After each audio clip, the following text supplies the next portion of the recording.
Thank you. So talking a little bit about our hosting organizations and the organizations that are going to be involved today.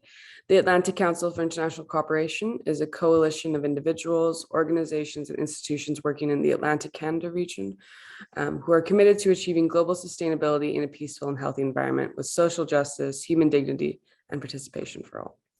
ACIC connects leadership across generations by strengthening members and partners, bridging dialogue, and building networking and learning opportunities to represent and amplify the voice of Atlantic Canada with provincial, national, and international stakeholders.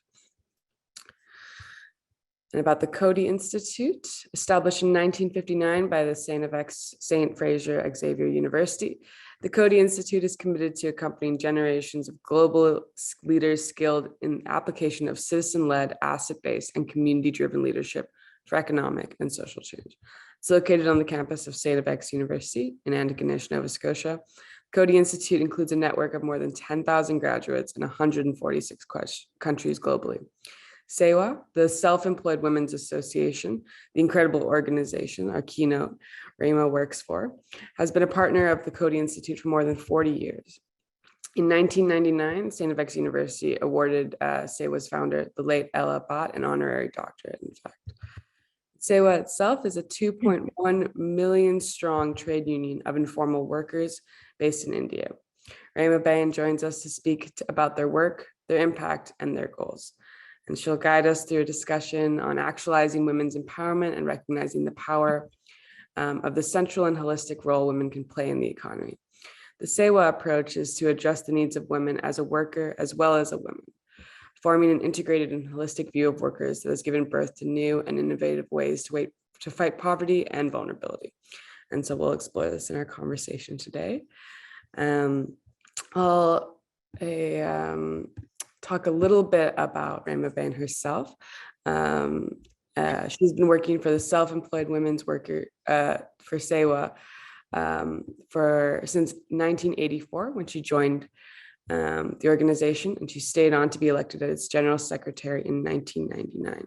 She expanded membership to new heights, making SEWA the single largest union of informal sector workers. Her key focus has been to provide full employment and self-reliance to the 2.1 million members.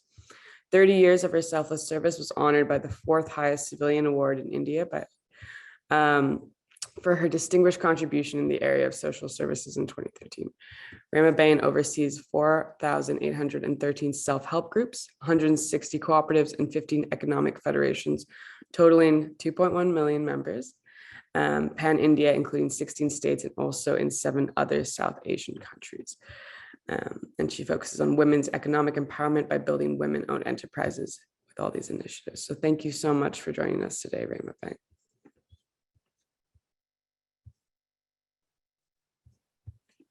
Thank you so much. So I'll start off the questions today focusing a bit on the organization itself, and hopefully we'll have some time to move specifically on work you've done as an individual as well in your career.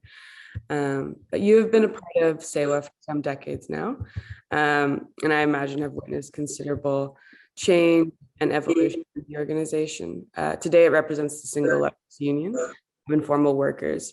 I wonder if you can speak to the origins of the organization. Why did it start? And as a follow-up, is that mission the same reason it continues, or has there been a shift in the organization's mandate? Namaste, and a very good morning and a good evening to all the comrades, colleagues, friends who have joined today. My special regards to Jennifer Sloot and to Eileen Ben as well, and to several other sisters and brothers who have joined. I would just like to say that there is not one single story or an instance that led to the formation or the origin of the organization. But there are millions of struggles of the informal sector women workers. These stories are not personal, but anybody who looks at the poor working woman will see the struggle and the heroic efforts they make for their survival. So let me share that, how the organizing of the rural workers in the far off desert regions of Gujarat started, where there was this gum collectors cooperative. Initially by only 10 women who walk miles and miles every day to collect a single kilogram of gum that oozes out from the Prosopis juliflora trees in the midsummer heat, with just a small bottle of water on their back and an infant child on the shoulder. And when we ask them why do they do such backbreaking work without any effort, they said that it is for their children, their family, and for their community. I can share several such examples. Similarly, the Forest Workers Cooperative was formed by women who wanted to plant more trees than cut for their fuel consumption. Or we can watch the video of Vimlaben, a widow who took on as a hand pump repairer, and she not only learned the skill, but she organized more than 3,000 such women.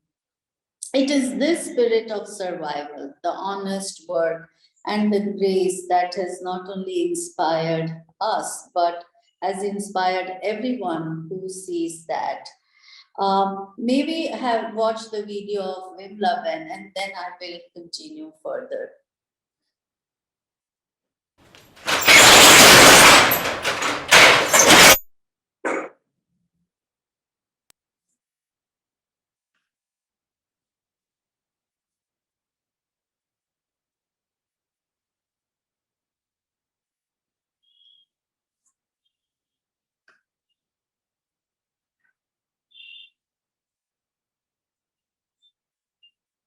Roshni Ben, I cannot see the video, but if others can see. Sorry, is the video working? No? Not yet, I don't think. Let me check.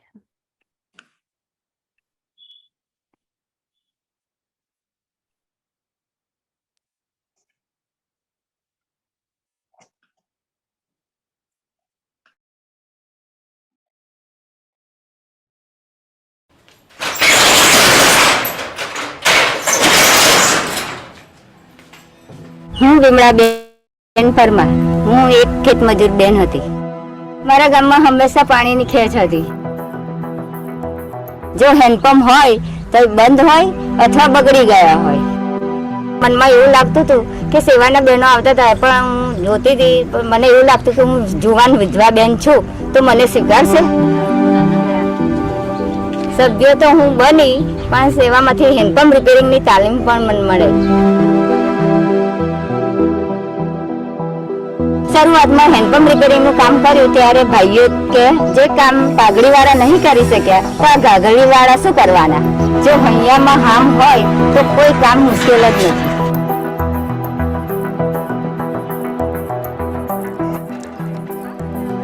અમને સંગઠનનો મજબૂત ટેકો હતો. આજે મારી સાથે બીજી 300 બહેનો જોડાયેલી છે. મેં લીધેલી તાલીમ આજે હું બીજાને તાલીમ આપું છું. આજે સરકારે પણ અમારી પર વિશ્વાસ મૂકી તો આખા આણંદમાં હેન્ડપંપ રિપેરિંગનું કામ આપ્યું. જો હું સંગઠનમાં ના જોડાઈ હોત તો મારા હાથમાં રોજગારી પણ ના આવત અને આખું ગામ મને હેન્ડપંપ વાળા બેન કહીને માને ના આપત.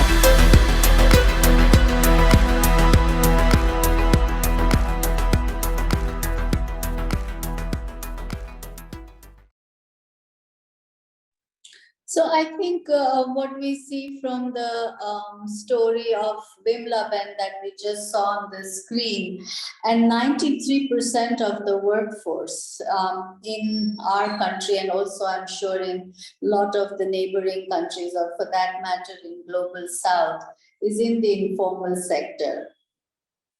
And their backbreaking work is not even counted as work, and therefore they remain invisible outside the purview of policies. And that led to the whole organizing. Why the need for organizing? So we build the collective strength and the bargaining power of these women workers. Let me also say that we organize to build the collective strength and to fight poverty. We organize as poor, as women, and as workers, no matter what caste, community, or religion we belong to. We do not organize to fight a government or a trader or a contractor, but the organizing is to bring voice and visibility and validity to the work and fight against the exploitative forces in the society and to gain the economic freedom, which is freedom from poverty, hunger, and starvation, and earn a life of dignity and self-respect. And what a meaningful mandate it is. Thank you so much for sharing that video. That was very inspiring. And you not even just talking about the spirit of survival, but also the spirit of, entrepreneurship that has kind of developed from that we saw in that video there. I kind of want to follow up a bit. You talked about how SEWA organizes as the poor, as women, as workers, obviously distinctly vulnerable groups on their own, and the intersection of those three categories very much amplifies that. The informal sector, you said 93% of the economy of workers in India, representing a huge amount of people working in this very vulnerable area. So in your organization, kind of the two goals that you've outlined that you're working towards are the goals of self-reliance and full employment. And full employment is being everything from work security to childcare, insurance, pensions, et cetera, for your members.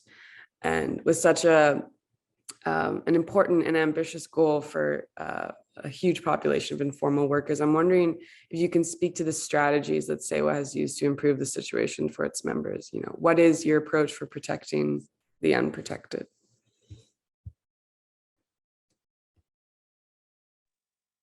Great question. And I think, as you rightly mentioned, that, we organize the women workers to achieve our twin goals of full employment and self-reliance. And today we have about 2.5 million members, which makes us India's single largest women workers organization.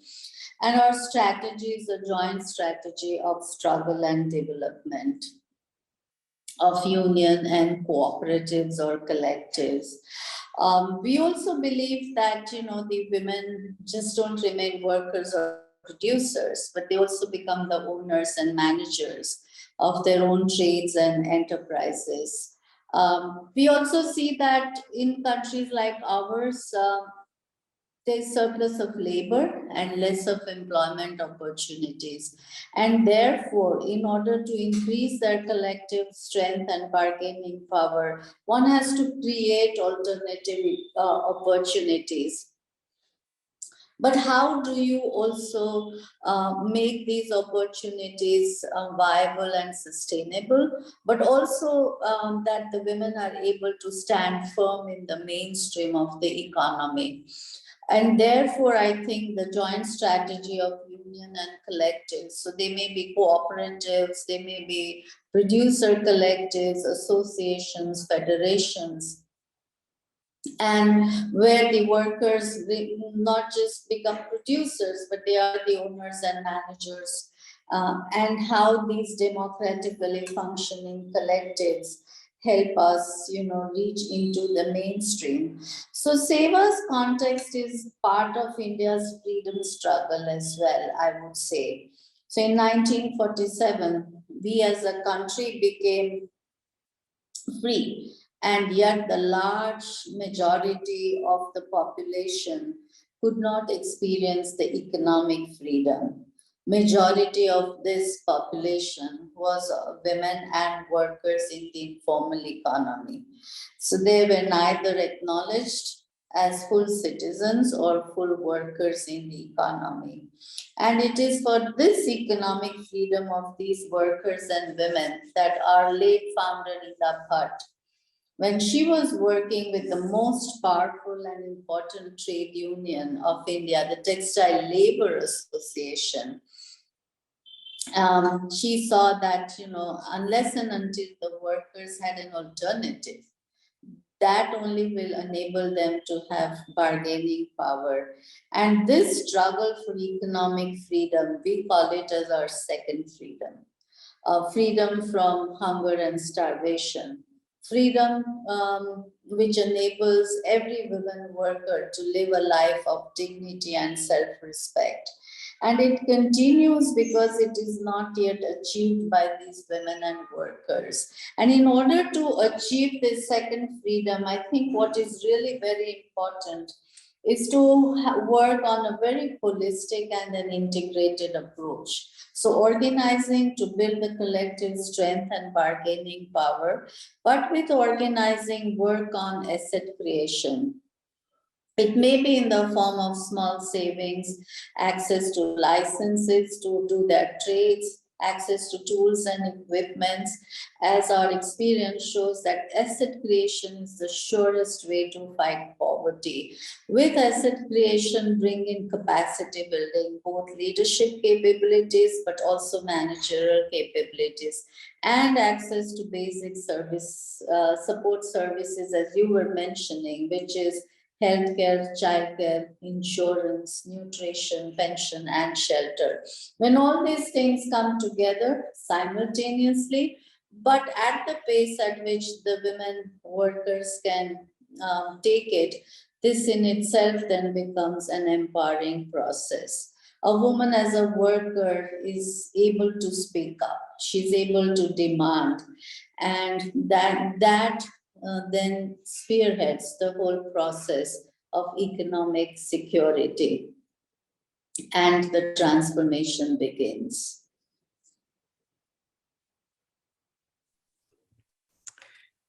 I like how you tied kind of the work that SEWA does to India's freedom struggle, talking about the second freedom, you know, the economic freedom struggle. And I think that ties into kind of International Development Week and also the development pursuit as a whole, for freedom in every sense, including, you know, the right to the pursuit of a happy life and economic freedom and, you know, stability for family, all the things that you've kind of mentioned here. And so I think I've gotten the sense that one of the reasons that SEWA is able to do so much work and the strategy it's kind of employed in chasing after these goals for its membership is, even with such a large organization, 2.5 million members now that you've talked about, it's really broken down into these localized grassroots, smaller organizations, smaller collectives that you know, women see in their community and such, and that's kind of the strategy the organization has employed. And so, you know, you've talked to, you've spoken to the fact about the organization's strength lying in its roots as a union and as a cooperative, the collective bargaining power that comes with this. And I want to throw this out. I was wondering if you could share some positive results, whether that be long-term changes you've seen in your career or, you know, a single moving success story that you've seen as the result of this specific strategy for change. Sure, definitely. And as you were referring, I think for us at SEWA, development does not necessarily mean, or we think in terms of bargaining, that is taking away something from somebody, which is rightfully ours, or which still is, you know, especially for women workers, rightfully. But our focus is on first building our own strength, our own capacity and capital as women and as workers. And that is what we mean by human capital. And having built that, we cooperate with others. So therefore, you identify what the needs or issues that of the women are that cut across larger membership base. And when you start working, organizing around those issues, building programs or building collectives around those issues, then it inculcates a sense of ownership and belongingness. Women start participating, and you know, that leads to a long-term sustainable process of development. Having built that, it enables to multiply in a cooperative or in an association or a federation into large numbers of cooperatives, and then turn it into federations, associations. It is with building our own strength that we come on to table with other owners or the middlemen or the traders to address the structural issues of economic injustice and exclusion. We think that cooperatives and collectives have tremendous power to improve the existing economic structures and institutions in favor of the poor and women workers, and in fact for all. So therefore, we are like a banyan tree, where the trunk is SEWA and the leaves are the 2.5 million members of SEWA, and each of the economic organizations or the membership-based organizations are the branches of the banyan tree, which then takes roots, and then we complement and supplement each other. And that enables SEWA, the banyan tree, to stand firm even when the winds of change or winds of adversity, we do not sort of succumb or fall apart. And therefore, we are able to turn adversities into opportunities. And I can share several of examples. So today we have Ruby, which is an agribusiness company which is owned by around 200,000 small women farmers. And it has a cadre of almost 7,000 saleswomen whom we call as Rudy Bens. And this agribusiness initiative provides fair returns to the small farmers, regular work and income security to this cadre of saleswomen. It provides food security to the women, rural women in the villages and states of India. Similarly, we have our SEWA Trade Facilitation Center with its own brand Hansiva, which has built a supply chain for the women artisans themselves, and that has helped us preserve and conserve the tradition and the heritage. So even if the younger generation members of artisan members of SEWA, even if they go and study, they still continue practicing them. And it has given them a choice whether she wants to practice this craft work, she wants to go and work on the farm, or she wants to go and find a job elsewhere. But she now is able to have a choice. Likewise, we have an energy initiative, again, owned and managed by the women themselves. So we are not just the recipients receiving energy. We produce energy, we generate energy, we distribute it, manage it. So we have women run solar pumps, we have women run microgrids, we have women run green villages. How do women spearhead climate action? How do women spearhead the process of just transition? And we work with Cody on building the capacities of grassroots managers. We don't want managers to be imported from far off cities and far off countries. But how do the community, young women become a cadre of trade managers through our SEWA Managers School? And that is what is the power of organizing. This is how you build the collective strength of the women workers.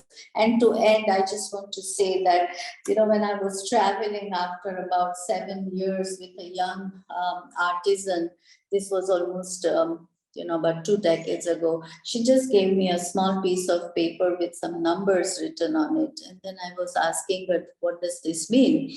And she said, I bought a telephone. And I said, why do you need a telephone? And she said, as an artisan leader, I very often needed to come to the office to either get the raw materials or to understand the order.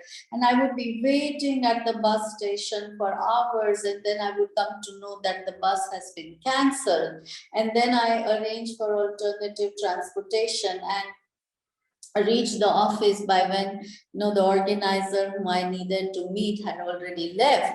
So in order to meet the deadlines and delivery on timely basis, I felt that communication was the most important thing. And so from my savings, I invested in getting and she needed no management trainings. I mean, she was herself able to decide what was good for her, how she needed to invest her savings from. And today she's managing her own company with 15,000 women artisans. So these are some of the lessons or stories of transformation, which gives you the needed strength, the needed motivation to organize more and more women into the organization. We call it as the sense of ownership and belongingness.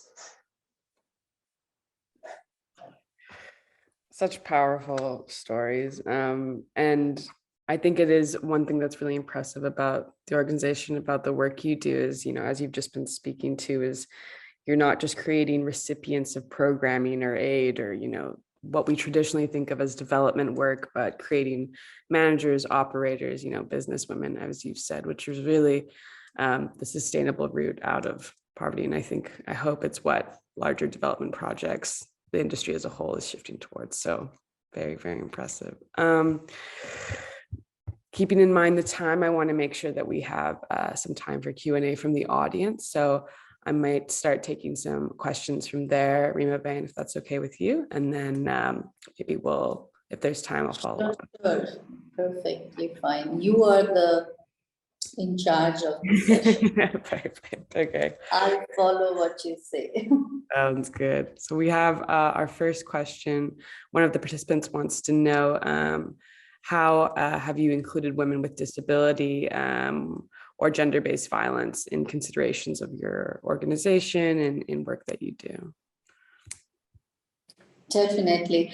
So I think, as I was saying in the beginning, that we come together as poor, as women, and as workers, no matter what caste, community, religion, race, or whatever status we have in the family or a society, whether we are a widow or you are disabled or you are a transgender, but as long as you are poor and you are a worker, you are a member of SEWA.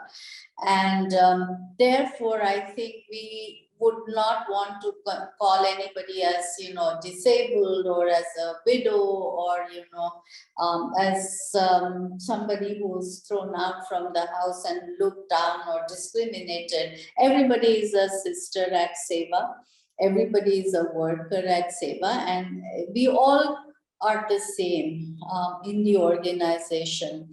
And I think as long as you focus on bringing economic security, women who have work and income security, when they start bringing steady hard cash income into the family, they are able to deal with their very many social issues, their vulnerabilities.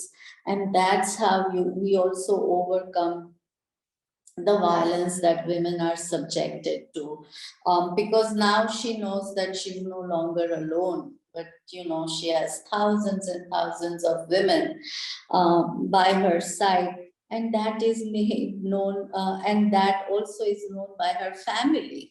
Mm-hmm. And therefore the family also starts respecting her, starts recognizing her. She's involved in the decision-making processes. And the second thing, along with economic security, when the women start bringing in more knowledge, more information into the family, she's able to bring alternatives into the family, then I think, the process of transformation within the family also starts. You see that the members of the household start sharing responsibilities.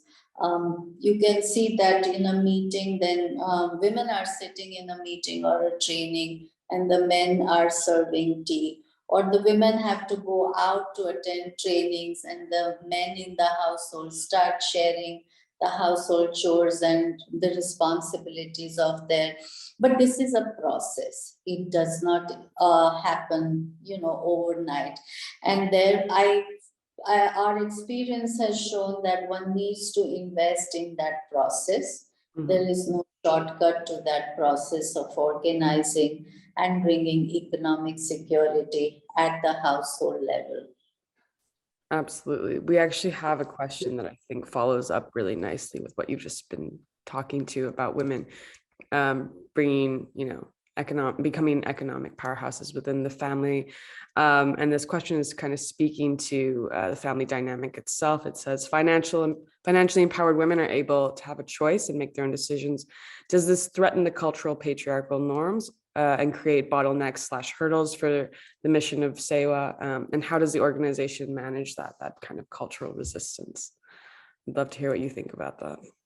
Definitely, it does affect the cultural norms, and therefore I was saying that it is a process. There are no shortcuts to that, and in a patriarchal society where the decisions are being controlled or dominated by the men in the household or the elders in the households. When women start going out, there's a lot of resistance from the parents-in-law, from the husbands. But I think when you start bringing alternative, when she's able to bring sustained hard cash income, then the process gradually starts changing. And therefore, I think we take a family as a unit of organizing, but under women's leadership. So when you have trainings, then you insist that the women are there, but you don't exclude the men out, because in most of the occupations in the informal sector, it's a family occupation, whether it's farming or whether it's salt farming or whether it's artisans, craftspeople, construction work.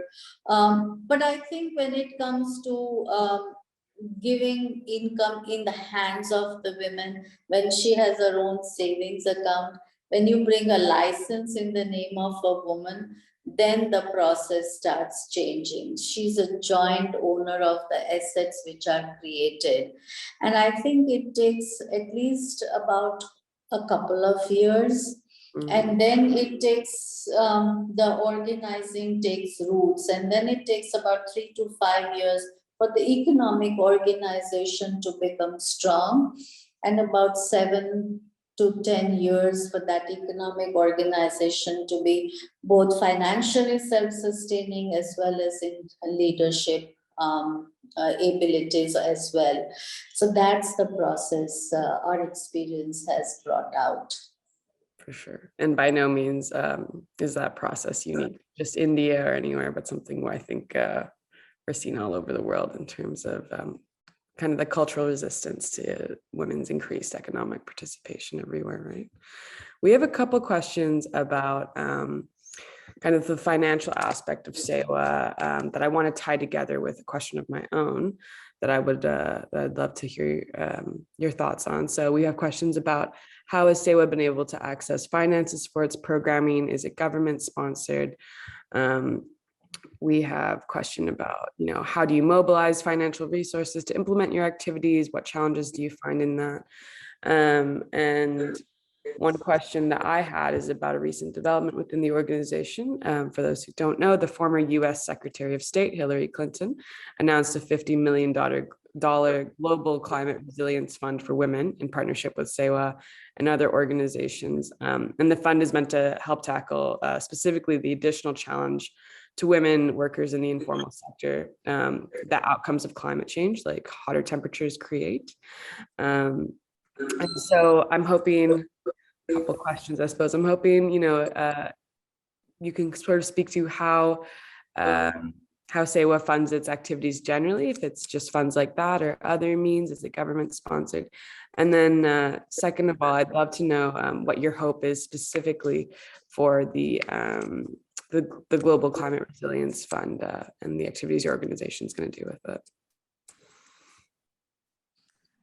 Thank you. And I think I would start by saying that our experience of 5 decades has shown that poor do not want charity, but they need an enabling environment and equip and enable them in their fight against poverty. And why I'm saying this is because our late founder also always told us, and we also now experience it is that poverty is also a form of violence with the consent of the society.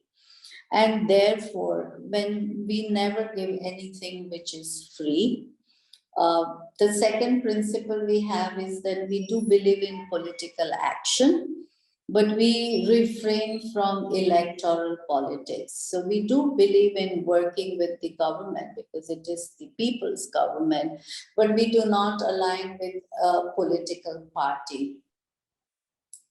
And therefore, everything that we do is contributory. So our members annually pay a membership fee, which is our fundamental source of income.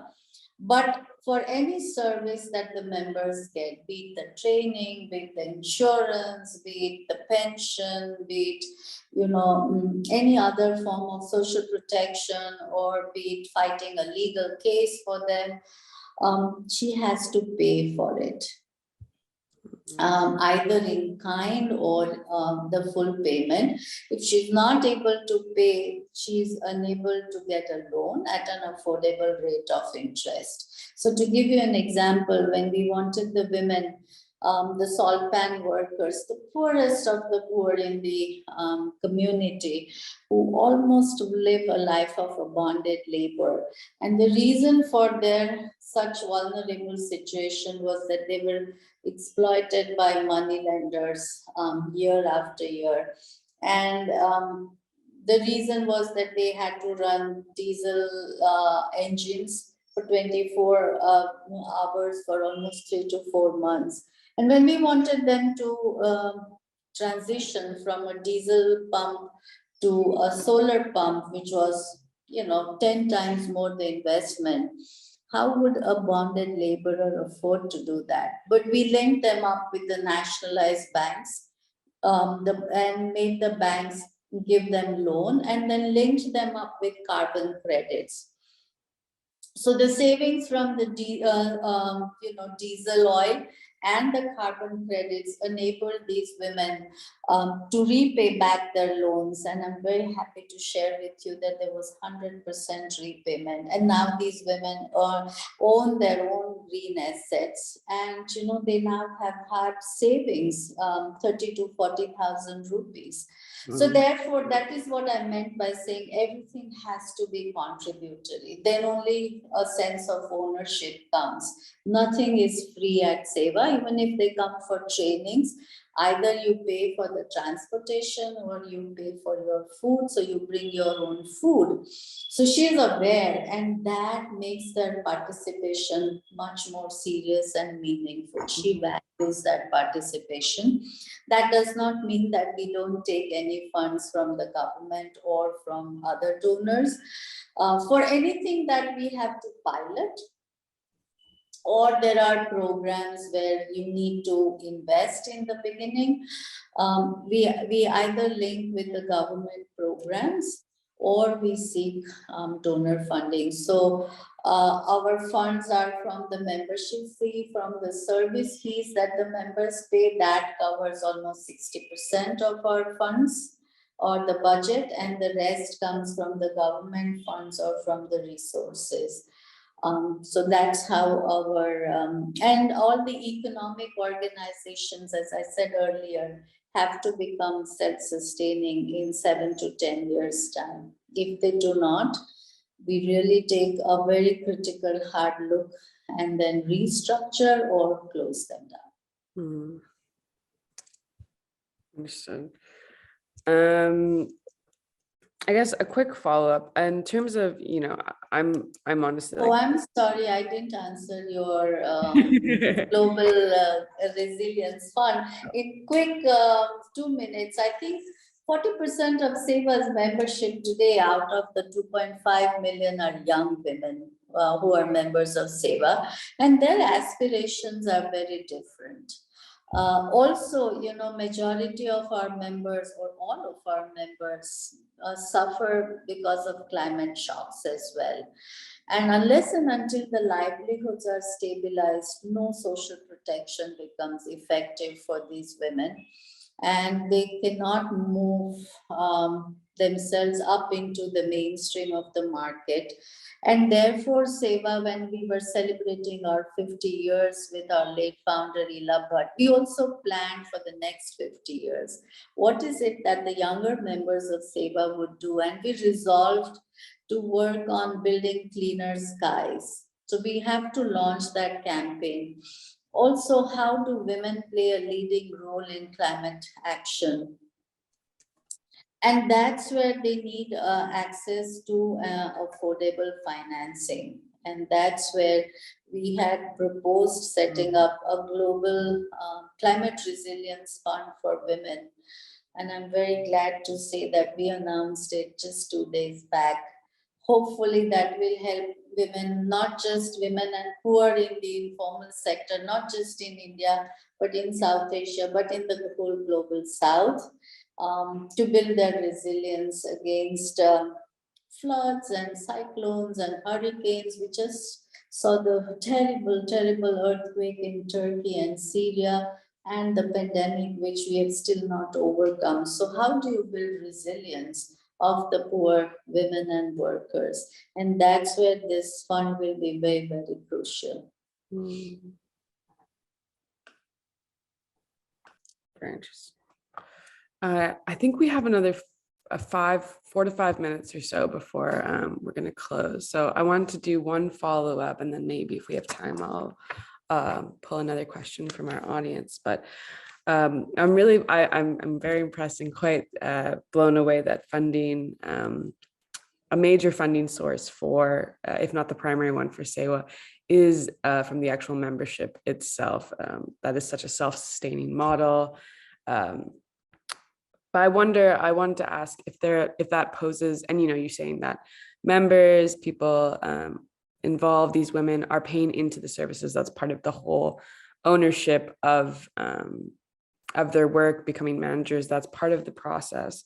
But I'm wondering if this model has created any barriers for you reaching kind of the poorest of the poor in India.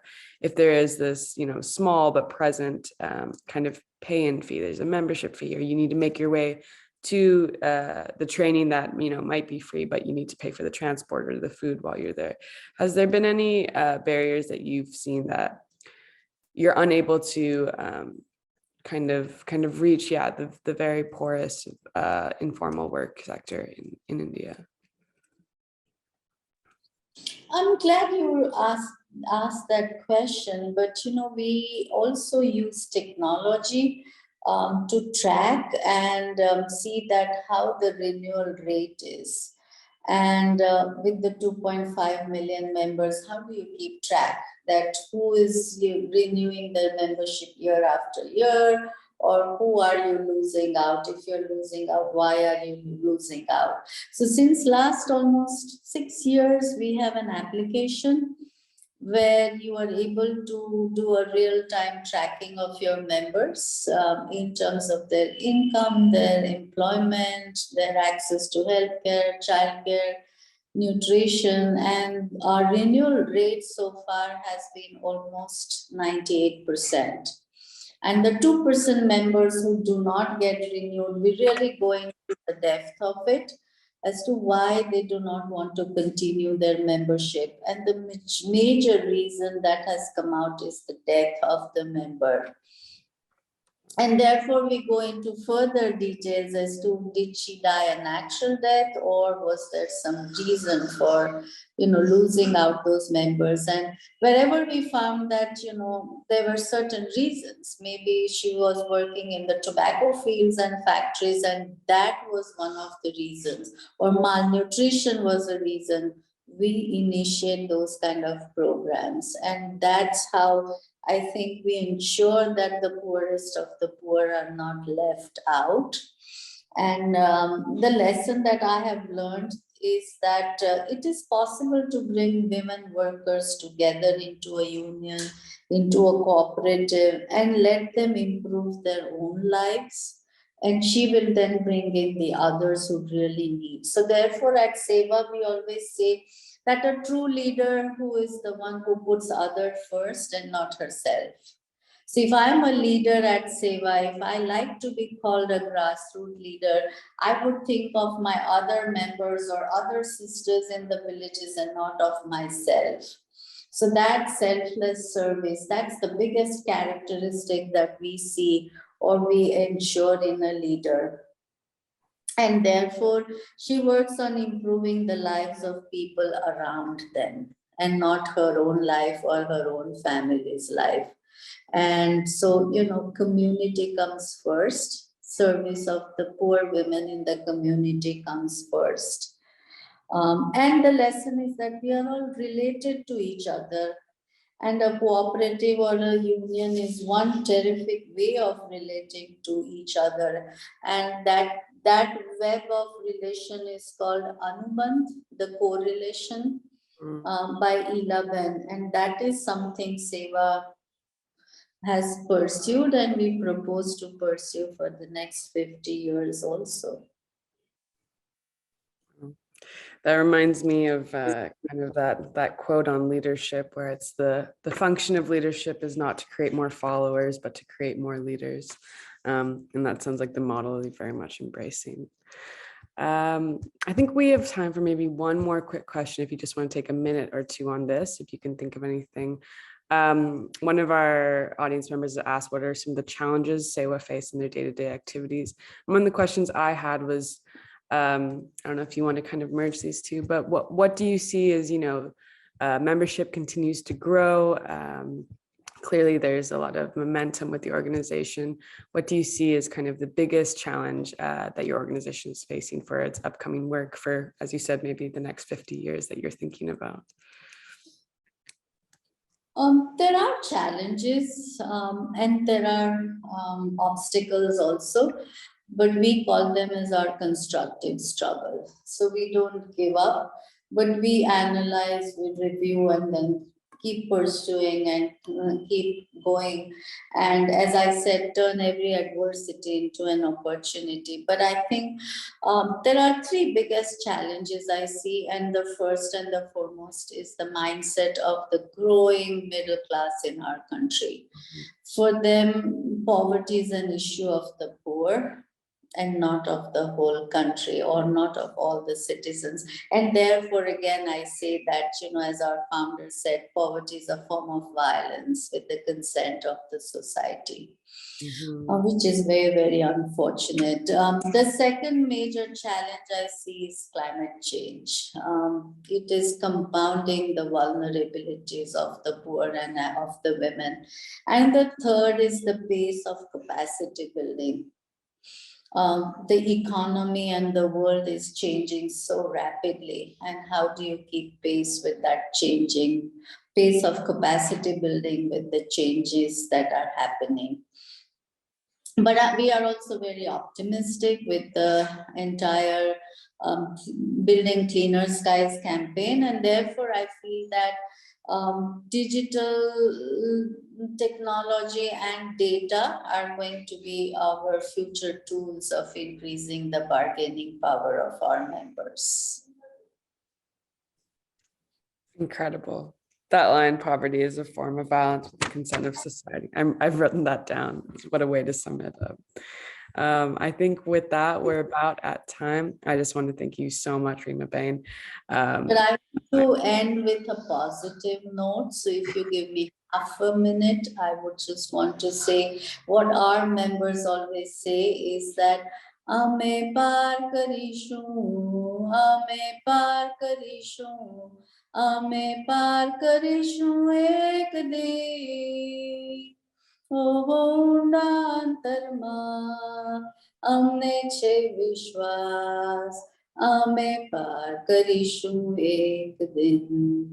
We shall overcome, we shall overcome, we shall overcome someday. Oh, deep in our hearts we do believe we shall overcome someday. So that day may not be too far. Thank you so much for giving the voice and this platform on behalf of our 2.4 million members. I thank you, Jennifer, and I thank you, Eileen, Ben, Jenny, and to you, Kelly, for this opportunity. Thank you. Thank you so much. Namaste. And what a beautiful way to end. Thank you again, Reema, and thank you, SEWA, to the amazing work they do. I'll also take this time to thank SEWA's Mansi Shah, Rushi Lari, Tejas Ravel for their work in this keynote. And lastly, I'd like to thank everyone for joining us today. I hope you kind of join me in taking away some big lessons from this discussion with Reema. Development, the whole method of building capacity and capital, human capital for women workers, this very impressive and kind of unique strategy of such a large organization, really following a locally driven, sustainable model in that way. And just the tremendous power that collectives and unions have in kind of changing these economic structures to benefit in favor of the poor, which I think is a big goal of this greater development project we are all a part of. So thank you again, everyone. It has been my true pleasure getting to talk to you today, Reema. All right. Thank you. Thank you very much. Thank you, everyone. Namaste.